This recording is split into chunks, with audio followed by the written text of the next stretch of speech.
Welcome everyone to the Cyber Resilience Track. I am Agam Caballo, intelligence Go ahead, we can clap some. Go ahead, wake up, guys. I am Agam Caballo, intelligence specialist at Code Blue. And I'm Raz Danai, privacy specialist in Code Blue, not an English native speaker. And we have the honor to lead you all in today's fascinating track. In today's digital age, cyber attacks are a constant threat. But fear not, my dear fellows. Today's track is designed to empower you, not to scare you.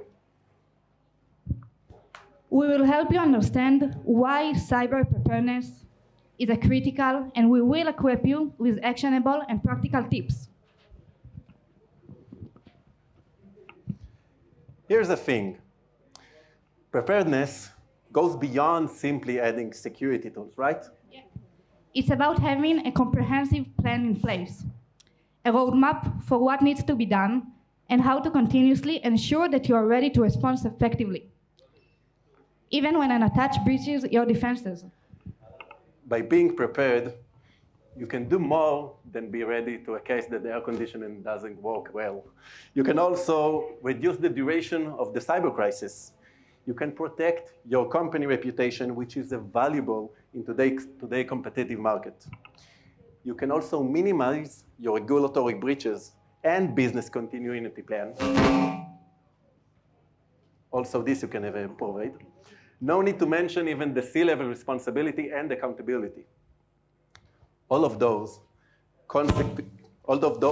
consequences eventually will be transferred to money. And that will affect the ability of the company to handle the cyber crisis with success.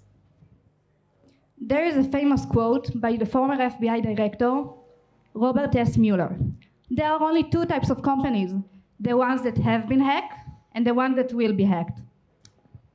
Today's track will provide us all with real crisis stories, practical advices, and insights from top experts to help all of us prepare better and respond strategically.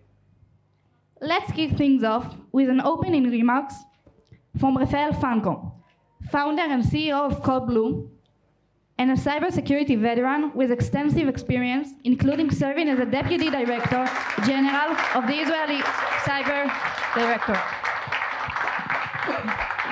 Thank you.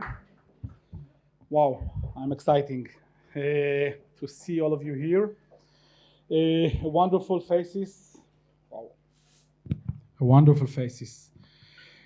I retired 3 years and a half ago from the Israel National Cyber Directorate. I run the operation. This is Igal Luna, by the way, was my former boss. I can say that? I tried. You tried, yes. You tried. So in 2020, April 2020, if you remember, Israel suffered from a large cyber attack on the water facilities. And this was a warning call to our, let's say, cyber methodology. And in that moment, as the head of the Israeli National Cyber Security, I understand that it's just, I will say, we need to change our way, to change our philosophy, to change our methodology from just the defense and prevention to resilience. And from that moment, I understand that resilience is not just a technology issue. It's a business issue. It's a reputation issue. After I retired, 6 months after that, June 2021, I established Code Blue. Okay, why are you standing? You are 2 meters. Why are you standing? I'm stressing. You are like my wife. You stress me.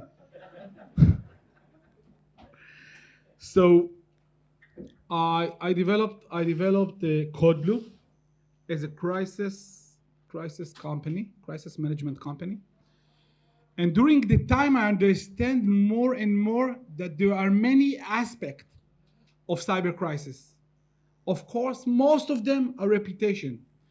If you ask me today, what is the most important things in a crisis, I will tell you, 1, business continuity.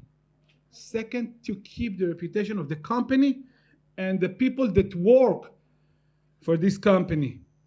Because why? Because even the incident response, the technology side, could take one more day. It's not matter if you don't know to keep your reputation.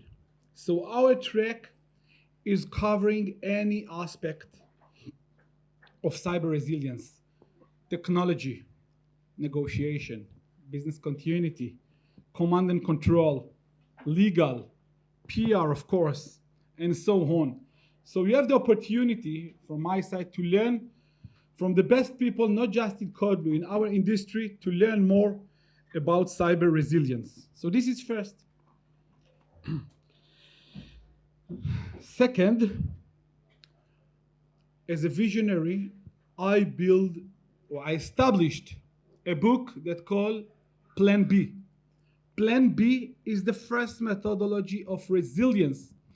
From what I know, and I searched all over the globe, there is no resilience methodology. Of course, there is a backup methodology, there are incident response methodology, but there is no full resilience methodology except Plan B.